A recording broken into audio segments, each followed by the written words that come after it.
नमस्कार मित्रांनो, आज आपण चाललेलो आहे ताम्हिणी घाटामधून सावळ्या घाट व्ह्यू पॉईंटला. जाताना आपल्याला हे सुंदर असे धरणाच्या बाजूने जाणारे रस्ते दिसत आहेत. तर या रस्त्यानं सरळ पुढं जाऊन आपल्याला एक छोटं मंदिर लागतं. त्या मंदिराच्या पुढे गेल्यानंतर आपल्याला ह्या उजव्या बाजूला वळावं लागेल. आता या उजव्या बाजूनं सरळ पुढे गेल्यानंतर आपल्याला बस स्टॉप लागेल. बस स्टॉपच्या बाजूने आपल्याला लेफ्ट साईडला वळायचं. हा बंगला आहे, त्या बाजूनं हा इलेक्ट्रिसिटीचा खांब आहे, त्या बाजूने यायचं. खाली मळलेली पायवाट आहे आणि हा एक पॉईंट आहे जिथून आपल्याला प्लस व्हॅली पूर्ण दिसते आणि शिवाय भिरा डॅम पण दिसतो इथून. तर आपल्याला इथून खाली जायचं आहे. हे असं साईडनी पलीकडून पुढे जायचं आहे आपल्याला. Okay, let's move.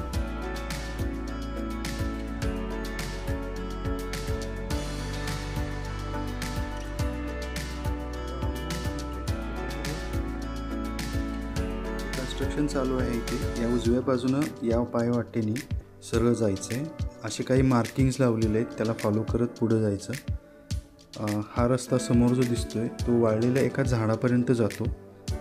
मध्ये जाताना तुम्हाला अशा ह्या रंगीत कलरच्या फीत लावलेल्या दिसतील, त्याला फॉलो करत गेला तरी चालेल. आता या वाळलेल्या झाडाच्या उजव्या बाजूनं छोटी पायवाट आहे खाली आपल्याला उतरण्यासाठी.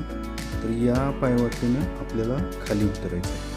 या इथे जो दगड दिसतो या दगडाच्या बाजूनेच खाली पायवाट जाते आणि यातून उतरताना खूप काळजीपूर्वक जायचं.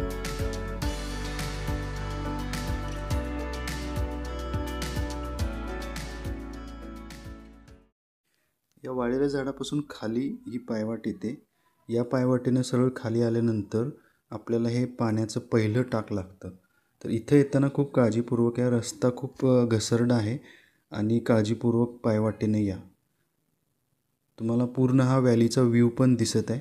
समोर भिरा डॅम आहे आणि या इथं साईडला लेफ्ट साईडला जो रिंग वॉटरफॉल दिसतोय आणि त्याच्या पुढे आतल्या बाजूला देवकुंड वॉटरफॉल आहे. तर आपण ह्या पहिल्या पाण्याच्या टाक्यापासून उजवीकडे आपल्याला पायवाट जाते. तर त्या पायवाटेने आपल्याला खाली यायचं आहे. हा रस्ता जो येतोय तो आपल्याला, छोटीशी पायवाट आहे, घसरटी आहे, शेवाळं साठलेलं असतं, त्यामुळं पाय ठेवताना खूप काळजीपूर्वक ठेवा. हा दगड आहे, या दगडावरून पाय निसटण्याची शक्यता दाट आहे. तर या पायऱ्या आहेत तिथं. पूर्वी जुन्या काळी हा रस्ता होता, या रस्त्यानं ये जा करत असायचे. तर इथून पायऱ्या पण कोरकाम केलेलं आहे याच्यामध्ये, पण आत्ता शेवाळ असल्यामुळं खूप काळजीपूर्वक या पायऱ्यावरून उतरावं लागतं.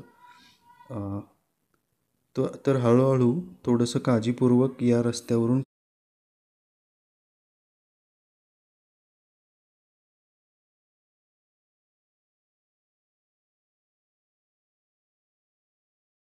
आपल्याला या वाटेनं खाली उतरत आल्यानंतर हे दुसरं पाण्याचं टाकं लागतं आणि या पाण्याच्या टाक्यामध्ये सुद्धा पावसाळ्यात पाणी असतं. तर ते पिण्यासाठी योग्य नसतं. तर त्यासाठी तुम्ही येताना आपल्याबरोबर पुरेसा पाण्याचा पुरवठा घेऊनच या. कारण आत्ता हे उतरत जायचं खाली पायवाट आहे. येताना आपल्याला वरती पूर्णपणे 60 डिग्रीच्या आसपास चढण आहे. तर त्या येताना वरती आपल्याला पायवाटेने येताना खूप डिहायड्रेशन होतं. त्यामुळं येताना पाण्याचा भरपूर साठा आपल्याबरोबर घेऊन या, कमीत कमी 2 ते 4 लिटरचा. तर पुढे गेल्यानंतर ह्या आपल्याला पायऱ्या दिसत आहेत. तर या पायऱ्या पण खूप सरळ आहेत. तर या पायऱ्यावरून उतरताना सुद्धा अगदी काळजीपूर्वक उतरावं लागतं. पावसाळ्यात खूप पाऊस असतो, त्यावेळेला या पायऱ्यावरून पाण्याचे प्रवाह वाहत असतात.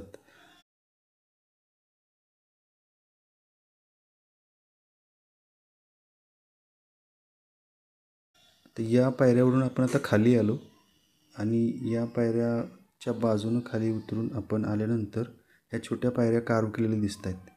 तर इथून आपल्याला खाली हे जंगल सुरू होतं. अंदरबनचाच एक पार्ट आहे हा. इथून खाली उतरताना सुद्धा जी वाट आहे ती खूप घसरडी आहे. तर या घसरड्या पायवाटेनं उतरताना सुद्धा नक्की काळजी घ्या. झाडांना कुठल्याही हात लावू नका, कारण झाडावरती प्राणी असू शकतात आणि त्यामुळं तुम्हाला धोका होऊ शकतो. शक्यतो येताना वॉकिंग स्टिक जी असते, जे ट्रेकिंगसाठी वापरतात, ती आणली तर खूपच मदत होते.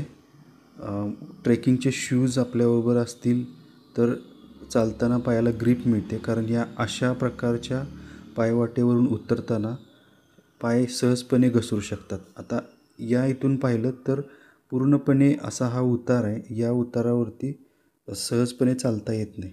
त्यामुळं स्टिक आणि प्रॉपर ट्रेकिंग शूज असतील तर याचा खूप यूज होतो इथे. त्यामुळे शक्यतो याची पण काळजी घ्या. तसेच ट्रॅकिंगला येतानासुद्धा आपल्याबरोबर थोडेसे स्वीट्स किंवा असं येताना घेऊन या, जेणेकरून तुम्हाला एनर्जी मिळू शकेल.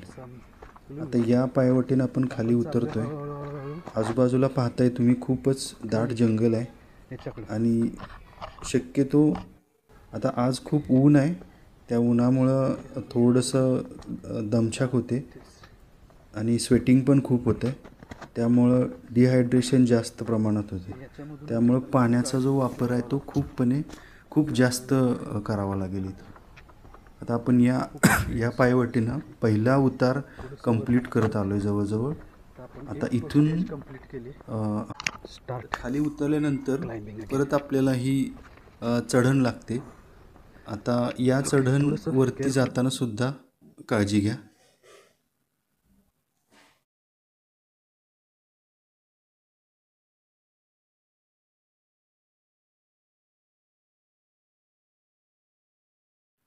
आता आपण या इथून खालून वरती आलो चालत या वाटेने आणि परत ही चढण वरती आपण चढत चाललो आहे. वरती आल्यानंतर हा उजव्या बाजूला आपल्याला कुंडलिका व्हॅली दिसते. याच्या डाव्या बाजूनं आपल्याला पुढे जायचं आहे. जंगल खूप दाट आहे, त्यामुळं आणि वरून उन्हाचा पण तडाखा खूप आहे, त्यामुळं डिहायड्रेशन खूप होतं आहे. त्यामुळे पाणी असायला हवं. पुन्हा या वाटेवरून खाली आपल्याला या उतरत्या रस्त्यावरून खाली जावं लागणार आहे. ही पायवाट खूप घसरडी आहे. त्या समोर त्या पॉईंटवरती आपल्याला जायचं आहे. या वाटेवरून जाताना सुद्धा खूप दक्षता घ्या, कारण या वाटेवरती खूप शेवाळ असं साठलेलं असतं आणि घसरडी अशी झालेली असते. सहजपणे पाय घसरू शकतो. समोर पाहताय तो बिरा डॅमचा व्ह्यू आहे आणि या बाजूला कुंडलिका व्हॅली आहे. आपल्याला समोर जो पॉईंट दिसतोय त्या पॉईंटवर जायचं आहे. व्हाईटिश कलरचा जो दिसतोय उजव्या बाजूला, तर ही वाट पूर्ण असा उतरती आहे. या वाटेनं खाली उतरत जायचं आहे आपल्याला. आता या पायवाटेवरून सुद्धा जाताना आपल्या पायाकडं पण लक्ष ठेवा. वाटेवरती काही वन्यजीव आहेत का याचं पण काळजी घ्या, कारण त्याच्यामुळे तुम्हाला अपाय होऊ शकतो. तुम्ही माझ्या डाव्या बाजूला पाहताय खूपच असं दाट जंगल आहे आणि या जंगलामध्ये सुद्धा रस्त्यावरून मी पाहतोय की छोटी छोटी अशी हे आहेत, बिळं आहेत की ज्याच्यामध्ये खेकडे वगैरे आहेत किंवा दुसरे पण प्राणी असू शकतात. त्यामुळं आजूबाजूला लक्ष ठेवा. तर ही पायवाट आपल्याला सरळ समोरच घेऊन चालली आहे, अगदी म्हणजे सावळ्या घाटच्या मेन व्ह्यू पॉईंटला. हा आपण जवळजवळ आता पोचतच आलेलो आहे आणि हा समोरच दिसतोय आपल्याला सावळ्या घाट व्ह्यू पॉईंटची वाट अगदी थोड्याशा अंतरावरच आहे. अरे हां, आपण पोचलो आहे. जस्ट आपण एक 2-3 मिनटामध्येच पोचतो आहे आपण. अगदी काही पावलावरतीच राहिला आहे हा पॉईंट. समोर जो दिसतोय तो आहे रिंग वॉटरफॉल आणि रिंग वॉटरच्या बाजूला आहे तो आहे देवकुंड वॉटरफॉल आणि त्याच्या उजव्या बाजूला दिसतोय तो बिरा डॅम. हा जो पूर्ण कडा आहे तो खूपच उंच आहे, समोर जसे डोंगर दिसत आहेत तसा. त्यामुळे इथं वावरताना खूप दक्षता घ्या. खाली खूप अशी खोल दरी आहे. पावसाचे ढग आलेले आहेत, पण आपण काय करू, वरती आपण पहिल्या पाण्याच्या टाक्याजवळ जाऊ आणि थोडंसं वाट पाहू.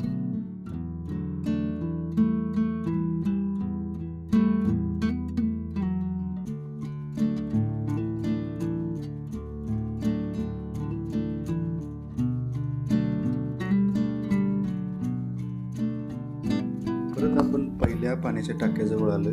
पावसाची वाट पाहत आहोत. खूपच ढग आलेले आहेत.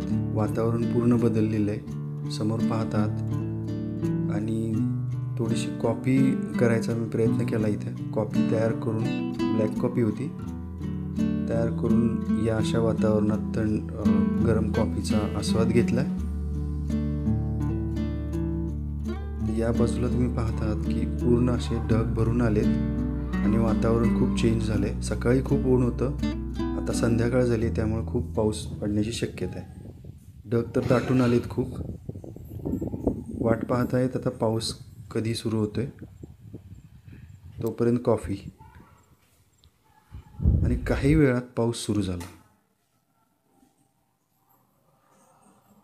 पाऊस एवढा प्रचंड सुरू झाला की पूर्ण वातावरण बदलून गेलं. आणि या वातावरणामध्ये पूर्ण समोरचा जो व्ह्यू आहे तो पूर्णपणे धुक्यामध्ये अदृश्य झाला. आता हे अदृश्य झालेला व्ह्यू पूर्णपणे ओपन होण्यासाठी पाऊस संपण्याची वाट पाहणं गरजेचं होतं. म्हणून आपण इथं थोडा वेळ वाट पाहणार होतो पाऊस संपायची आणि हा पूर्ण व्ह्यू ओपन व्हायची. पाऊस खूपच जोरात होता. काही ट्रेकर्स खाली सावळ्या घाट पॉईंटवरती जाऊन वरती आले आणि पावसामध्ये त्यांना आस्वाद घेता आला. कॉफी परत एकदा कॉफीची तयारी केली. पावसामध्ये गरम गरम कॉफी खूपच छान वाटत होती.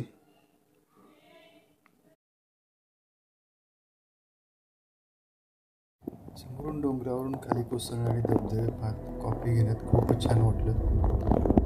समोर हा रिंग वॉटरफॉल पण ॲक्टिव्ह झाला होता. अनक्लिअर होता. तो थोडासा वाट पाहणं गरजेचं होतं. तो व्ह्यू क्लिअर झाल्यानंतर आपल्याला वॉटरफॉल क्लिअर दिसतील. हा समोर पाहताय तो रिंग वॉटरफॉल. वरती उजव्या बाजूला थोडंसं पाहिल्यानंतर हा कुंडलिका व्हॅलीचा हा भाग दिसतो. इथे धुकं दाटलेलं आहे खूप. या हिरवळीमध्ये खूपच छान असे देखावे दिसत आहेत. या वाटेवरून चालताना खूपच छान वाटेल. समोर पाहताय तो कुंडलिका व्हॅलीचा हा व्ह्यू आहे आणि वॉटरफॉलसुद्धा ॲक्टिव्ह झालेले आहेत पावसामुळं.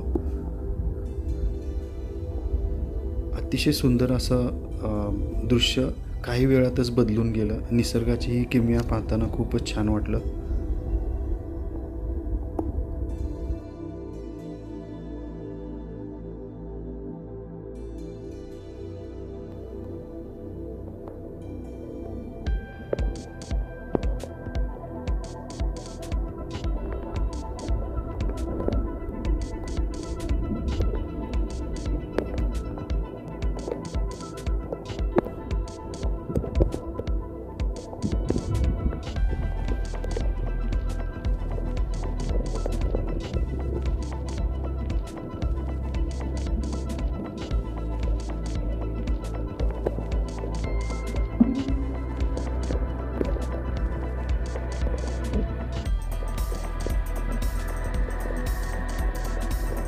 असा होता हा सावळ्या घाट परिसर प्लस व्हॅली आणि त्यातील हे दिसणारे अमर्याद निसर्ग सौंदर्य. पुन्हा येण्यासाठी मी इथं नक्की येईन. Hi, I am Ajit Kumar Kale, signing for the day. Take care, have safe tracking.